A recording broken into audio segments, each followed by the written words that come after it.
পাঠ ৮ বীৰাংগনা মূলা গাভৰু। অসম এখন বুৰঞ্জী প্ৰসিদ্ধ ৰাজ্য। ইয়াৰ লোকসকল বৰ উদাৰ আৰু কষ্টসহিষ্ণু। এওঁলোকৰ বীৰত্ব আৰু সাহস অতুলনীয়। পুৰুষসকলৰ সমানে এই দেশৰ নাৰীয়েও প্ৰয়োজন হ'লে দেশৰ হকে যুঁজি মৃত্যুবৰণ কৰিব পাৰে। এনে বীৰাংগনাৰ অলেখ বীৰত্বৰ কাহিনীয়ে অসম ভূমিক মহীয়ান আৰু পবিত্ৰ কৰিছে। সেই বীৰাংগনাসকলৰ ভিতৰত মূলা গাভৰুও অন্যতম। এই সময়ত আমাৰ ৰাজ্যখনত আহোমসকলে ৰাজত্ব কৰিছিল। আহোমসকলৰ ৰাজত্বকালত পশ্চিমৰ মুছলমানসকলে কেইবাবাৰো অসম ৰাজ্য আক্ৰমণ কৰিছিল। আহোম ৰজা স্বৰ্গদেউ চুহুংমুং বা স্বৰ্গনাৰায়ণৰ ৰাজত্বকালতো মুছলমানসকলে অসম আক্ৰমণ কৰিছিল। তুৰ্বক আছিল মুছলমানসকলৰ প্ৰধান সেনাপতি। বাটত কোনো বাধা নোপোৱাকৈ তুৰ্বক সেনাপতি উজাই আহি কলিয়াবৰ পালেহি। স্বৰ্গদেৱে দেখিলে জোৰ পুৰি হাত পালেহি। কলিয়াবৰতে তুৰ্বকৰ সৈতে আহোম সেনাৰ থৈয়া নথৈয়া ৰণ হল। এই ৰণক কলিয়াবৰৰ ৰণ বা কপিলীগঙ্গা ৰণ বুলিও বুৰঞ্জীত জনা যায়। ইতিমধ্যে মন্ত্ৰী বুঢ়াগোহাঁই প্ৰমুখে ৮জন আহোমৰ প্ৰধান যোদ্ধাৰ ৰণত পৰিল। স্বৰ্গদেউ বৰ চিন্তিত হল। ইয়াৰ পাছত স্বৰ্গদেৱে আন এজন মন্ত্ৰী ফ্ৰাচিংমুং বৰগোহাঁইক প্ৰধান সেনাপতি পাতি তুৰ্বকক প্ৰতিহত কৰিবলৈ আদেশ দিলে। এইজনা বৰগোহাঁইৰ পত্নীৰ নামেই মূলা গাভৰু। স্বৰ্গদেৱৰ আদেশ মানি যুঁজলৈ যাবলৈ সাজু হৈ ফ্ৰাচিংমুং বৰগোহাঁইৰ পত্নী মূলা গাভৰুক কবচ কাপোৰ বিচাৰিলে। হঠাৎ বৰগোহাঁইদেউ যুঁজলৈ ওলোৱাত মূলা গাভৰু বিমোৰত পৰিল। বিশেষ লেঠাত মূলা গাভৰুৱে ৰাতিটোৰ ভিতৰতে কবচ কাপোৰ বৈ দিব নোৱাৰিলে। সেইবাবে তেওঁ বৰগোহাঁইক ৰণলৈ যাবলৈ বাধা দিলে। বৰগোহাঁয়ে ক'লে, মই আৰু পলম কৰিব নোৱাৰো। ৰণলৈ সকলো আহিলা পাতি সাজু হৈছে। কবচ কাপোৰ নোহোৱাকৈয়ে মই তুৰ্বকক ঘটোৱাব পাৰিম। এইদৰে মূলা গাভৰুক বুজনি দি তেওঁ ৰণলৈ যাত্ৰা কৰিলে। দুয়োপক্ষৰ মাজত পুনৰ থৈয়া নথৈয়া ৰণ হল। তুৰ্বকৰ লগত প্ৰাণ তাকি যুঁজিও বৰগোহাঁই জিকিব নোৱাৰিলে। অৱশেষত তেওঁ মৃত্যুক আঁকোৱালি ললে। বৰগোহাঁইৰ মৃত্যুৰ বাতৰি গড়গাঁও পালেগৈ। মূলা গাভৰু শোকত ভাগি পৰিল। তেওঁ ভাবিলে, ৰাতিটোৰ ভিতৰতে কবচ কাপোৰ বৈ দিব নোৱাৰাৰ বাবেহে মোৰ বংশধৰৰ এনে দশা হল। স্বামীৰ মৃত্যুত বিচলিত নহৈ প্ৰতিহন্তা শত্ৰুৰ বিৰুদ্ধে যুঁজ দিবলৈ তেওঁ দৃঢ় প্ৰতিজ্ঞ হল। স্বৰ্গদেৱৰ আদেশ লৈ মূলা গাভৰুৱে হাতত হেংদাং লৈ হাতীত উঠি যুদ্ধক্ষেত্ৰলৈ ওলাল। মূলা গাভৰুৰ সাহস দেখি আন কেইবাগৰাকী আহোম ৰমণীয়েও তেওঁক সংগ দিলে। নাৰী বাহিনীৰ মনোবল আৰু বীৰত্ব দেখি আহোম সেনাৰ মনোবল দুগুণে বাঢ়িল। তেওঁলোকে মূলা গাভৰুৰ নেতৃত্বত মহাপৰাক্ৰমেৰে যুঁজি তুৰ্বকৰ বহু সৈন্য নিপাত কৰিলে। মুছলমান সৈন্যই মূলা গাভৰুৰ সাহস আৰু বীৰত্ব দেখি বিস্ময় মানিলে। তুৰ্বকৰ লগত ভেটাভেটি হোৱাত দুয়োৰে মাজত তুমুল যুদ্ধ হল। অৱশেষত তুৰ্বকৰ অস্ত্ৰৰ আঘাতত মূলা গাভৰু হাতীৰ পিঠিৰ পৰা ঢলি পৰিল। পাছত কনচেং বৰপাত্ৰগোহাঁইৰ নেতৃত্বত আহোম সেনাই তুৰ্বকৰ সৈন্যক পৰাস্ত কৰি কৰতোৱা নদীলৈকে খেদি পঠালে। মূলা গাভৰুৰ মৃত্যু হল সঁচা, কিন্তু তেওঁৰ আদৰ্শ চিৰস্মৰণীয় হৈ ৰল। এনেদৰে দেশৰ হকে কাম কৰা অনেক মহিলাৰ নাম আমি পঢ়িবলৈ পাওঁ। সেইসকলৰ ভিতৰত ঝান্সী ৰাণী লক্ষ্মীবাই, চুলতানা ৰেজিয়া আদি উল্লেখযোগ্য। জানো আহা। কবচ কাপোৰ। কবচ কাপোৰ হৈছে ৰাতিটোৰ ভিতৰতে কপাহ নেওঠি পাজি কাটি সূতা কাটি ৰাতি নপুৱাওতে বৈ কাটি উলিওৱা কাপোৰক কবচ কাপোৰ বোলে। এনেধৰণে প্ৰস্তুত কৰা কাপোৰ পিন্ধি যুঁজলৈ গলে সেই যুদ্ধত জয়লাভ কৰে বুলি আহোমসকলে বিশ্বাস কৰিছিল। স্বৰ্গদেউ আহোম ৰজাসকলক সম্বোধন কৰি মতা শব্দ। বীৰাংগনা যুঁজাৰু তিৰোতা বা সাহসী তিৰোতা। বংশধৰ মানে হৈছে ওপৰ শ্ৰেণীৰ আহোম ভাৰ্যাই স্বামীক সম্বোধন কৰি মতা নাম। স্বদেশ প্ৰেম। স্বদেশ প্ৰেম হৈছে নিজৰ দেশৰ প্ৰতি ভালপোৱা ভাৱ। পাঠভিত্তিক ক্ৰিয়া। উত্তৰ দিয়া। ক নম্বৰত আছে মূলা গাভৰু কোন আছিল? তেওঁৰ স্বামীৰ নাম কি? মূলা গাভৰুৱে হেংদাং লৈ কিয় যুদ্ধক্ষেত্ৰলৈ ওলাল? কাৰ অস্ত্ৰাঘাতত মূলা গাভৰুৰ মৃত্যু হৈছিল? এই 4টা প্ৰশ্নৰ উত্তৰত মই লিখিছোঁ মূলা গাভৰু অসমৰ এগৰাকী বীৰাংগনা আছিল। তেওঁৰ স্বামীৰ নাম হ'ল ফ্ৰাচেংমুং বৰগোহাঁই। মূলা গাভৰুৱে প্ৰতিহন্তা শত্ৰুৰ বিৰুদ্ধে যুঁজ দিবলৈ হাতত হেংদাং লৈ যুদ্ধক্ষেত্ৰলৈ ওলাল। তুৰ্বকৰ অস্ত্ৰাঘাতত মূলা গাভৰুৰ মৃত্যু হৈছিল। খ নম্বৰত আছে তুৰ্বক কোন আছিল? তুৰ্বক আছিল মুছলমানসকলৰ প্ৰধান সেনাপতি। তাৰপাছত আছে তেওঁ অসমলৈ কিয় আহিছিল? তেওঁ অসম আক্ৰমণ কৰিবলৈ আহিছিল। যুদ্ধক্ষেত্ৰত কি দেখি তুৰ্বক বাহিনী বিস্মিত হৈছিল? মূলা গাভৰুৰ সাহস আৰু বীৰত্ব দেখি তুৰ্বক বাহিনী বিস্মিত হৈছিল। কলিয়াবৰৰ ৰণত তুৰ্বক কাৰ হাতত পৰাস্ত হৈছিল?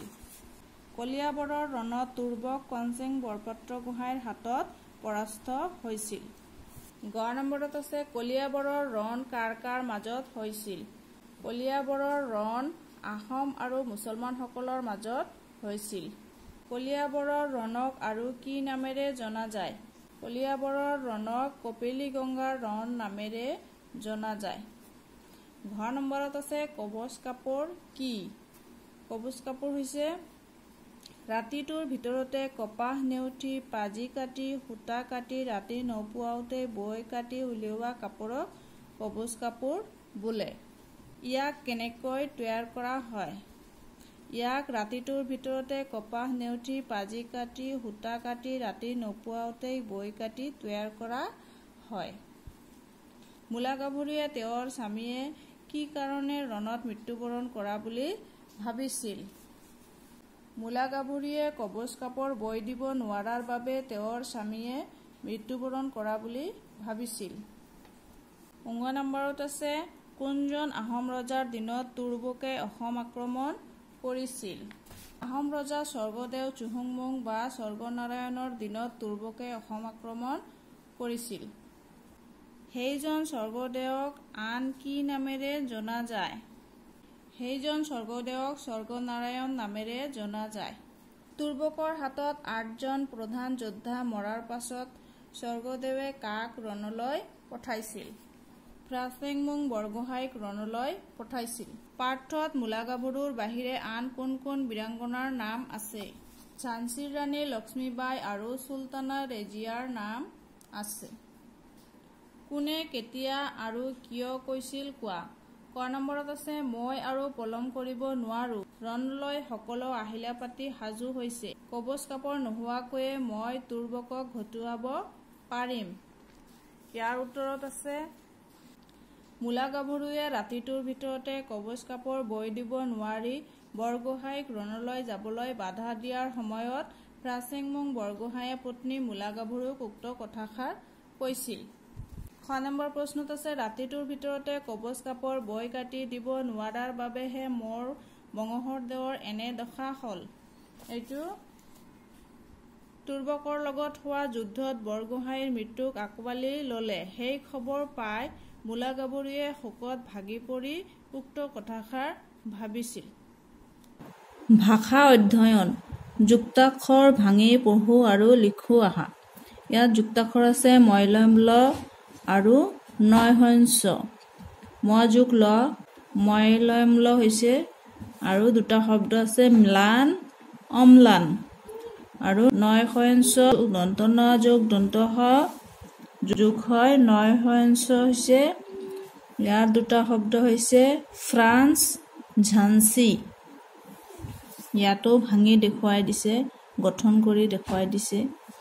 পঢ়ো আহা কয়লয় ক্ল ক্লান্ত ক্লেশ শুক্লপক্ষ গয়লয় গ্ল গ্লানি গ্লব গ্লুকোজ পয়লয় প্ল প্লেগ প্লাৱন বিপ্লৱ ফয়লয় ফ্ল ফ্লেগ ফ্লাক্স ফ্লৰেন্স ময়লয় ম্ল ম্লান অম্লান অম্লজান লয়লয় ল দিল্লী উল্লাস কল্লল শৈলয় শ্ল শ্লগ শ্লেষ্মা সংশ্লিষ্ট বয়লয় ব্ল ব্লেড ব্লাউজ ব্লেকবোৰ্ড হয়লয় হ্ল আহ্লাদ প্ৰহ্লাদ ফ্ৰান্সৰ ৰাজধানী পেৰিছ। ঝান্সী ৰাণীয়ে ঘোঁৰাত উঠি যুদ্ধ কৰিছিল। ফ্লৰেন্স নাইটিংগেলে ৰোগীয়া মানুহক সেৱা কৰিছিল। প্লেগ এবিধ সংক্ৰামক ৰোগ। শ্লাঘা মানে প্ৰশংসা। জানো আহা, অসম এখন বুৰঞ্জী প্ৰসিদ্ধ ৰাজ্য। ইয়াৰ লোকসকল বৰ উদাৰ আৰু কষ্টসহিষ্ণু। এওঁলোকৰ বীৰত্ব আৰু সাহস অতুলনীয়। অসম এখন ৰাজ্যৰ নাম, গতিকে ই বিশেষ্য পদ। ওপৰৰ দ্বিতীয় বাক্যত থকা ইয়াৰ পদটোৱে অসমক বুজাইছে, অৰ্থাৎ অসমৰ সলনি ব্যৱহাৰ হৈছে। অসমৰ লোকসকল বিশেষ্য পদ। ওপৰৰ তৃতীয় বাক্যটোত অসমৰ লোকসকলৰ ঠাইত এওঁলোকৰ পদটো বহিছে। এনেদৰে বিশেষ্য পদৰ সলনি ব্যৱহাৰ হোৱা পদকে সৰ্বনাম পদ বোলে। ওপৰৰ ইয়াৰ আৰু এওঁলোকৰ পদ দুটা সৰ্বনাম পদ। একেটা শব্দ বাৰে বাৰে ব্যৱহাৰ কৰিলে শুনিবলৈ শুৱলা নহয়, সেইকাৰণে বিশেষ্যৰ সলনি সৰ্বনাম পদ ব্যৱহাৰ কৰা হয়। তলৰ বাক্যকেইটা পঢ়া আৰু সৰ্বনাম পদবোৰ বাছি উলিয়াই লিখা। লগতে কোনটো বিশেষ্য পদৰ সলনি ব্যৱহাৰ হৈছে কাষত উল্লেখ কৰা। বিশেষ্য পদৰ সলনি সৰ্বনাম পদ ব্যৱহাৰ কৰি লিখিব লাগিব। ইয়াত কি আছে? পৰিধিৰ ঘৰ নামশালা গাঁৱত। তাই সেই গাঁৱৰে পাঠশালাত পঢ়ে। ইয়াত পৰিধিৰ ঠাইত ইফালে তাই লিখা হৈছে। তাৰমানে পৰিধি হৈছে বিশেষ্য পদ আৰু তাই হৈছে সৰ্বনাম পদ। আৰু নামশালা গাঁৱৰ পৰিৱৰ্তে ইফালে লেখা হৈছে, ইফালে আছে সেই গাঁৱৰ। সেই গাঁৱৰে নামশালা হৈছে বিশেষ্য পদ আৰু সেই হৈছে সৰ্বনাম পদ। তাইৰ ককা গাঁওখনৰ গাঁওবুঢ়া। গাঁওবাসীয়ে তেখেতক সমীহ কৰি চলে। এই তেখেতক শব্দটোৱে গাঁওবুঢ়াক বুজাইছে। গাঁওবুঢ়া হৈছে বিশেষ্য পদ আৰু তেখেত হৈছে সৰ্বনাম পদ। গাঁওবুঢ়ায়ো তেওঁলোকৰ সুখ দুখৰ খবৰ ৰাখে। তেওঁলোকৰ মানে গাঁওবাসীক বুজাইছে। গাঁওবাসী হৈছে বিশেষ্য পদ আৰু তেওঁলোকৰ হৈছে সৰ্বনাম পদ। ইয়াৰ পাছত আছে কি? তোমালোকে পাঠত নাৰী আৰু স্বামী এই শব্দ দুটা পাইছা। প্ৰয়োগত পাৰ্থক্য থাকিলেও এই শব্দ দুটাৰ একে অৰ্থ প্ৰকাশ কৰা আৰু বহুত শব্দ আছে, যেনে নাৰীক আৰু তিৰোতা, স্ত্ৰী, তিৰোতা, মহিলা, ৰমণী, অংগনা এইবোৰ শব্দৰেও বুজোৱা হয়। এইবিলাকক সমৰ্থক শব্দ বুলি কয়। নাৰীৰ সমৰ্থক শব্দ হৈছে স্ত্ৰী, তিৰোতা, মহিলা, ৰমণী, অংগনা। স্বামীৰ হৈছে কি? পতি, গৰাকী, নাথ, গিৰিহঁত, গিৰি, বংশধৰ। এতিয়া তলৰ শব্দকেইটিৰ সমৰ্থক মানে একে অৰ্থ প্ৰকাশক শব্দ লিখো আহা। বংশধৰক আৰু কি কি শব্দৰে বুজা যায় ইয়াত লিখিব লাগিব। পত্নী, ৰণ, শোক, নদী। এইকেইটা মই বহীত লিখিছো। বংশধৰ, স্বামী, পতি, গৰাকী, গিৰি। পত্নীৰ সমাৰ্থক শব্দ হৈছে ঘৈণী, স্ত্ৰী, ভাৰ্যা, সহধৰ্মিনী। ৰণ, যুদ্ধ, কলহ, সমৰ, কাজিয়া। শোক, দুখ, বেজাৰ, বিৰহ, বিষাদ। আৰু নদীৰ সমাৰ্থক শব্দ হৈছে নৈ, তটিনী, তৰংগিনী। বাক্য ৰচনা কৰা। থৈয়া নথৈয়া, প্ৰাণতাকী, দৃঢ় প্ৰতিজ্ঞ, মহীয়ান, তুমুল, চিৰস্মৰণীয়, ভেটাভেটি এইকেইটাৰে বাক্য ৰচনা কৰিব লাগিব।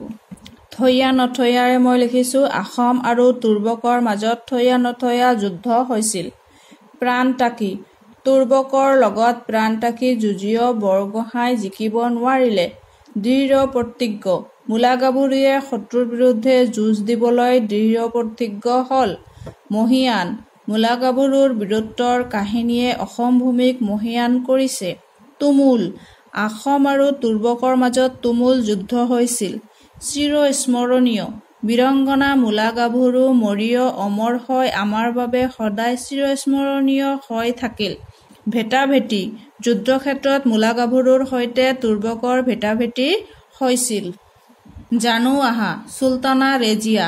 দিল্লীৰ ৰাজসিংহাসনত বহা একমাত্ৰ নাৰীগৰাকী আছিল চুলতানা ৰেজিয়া।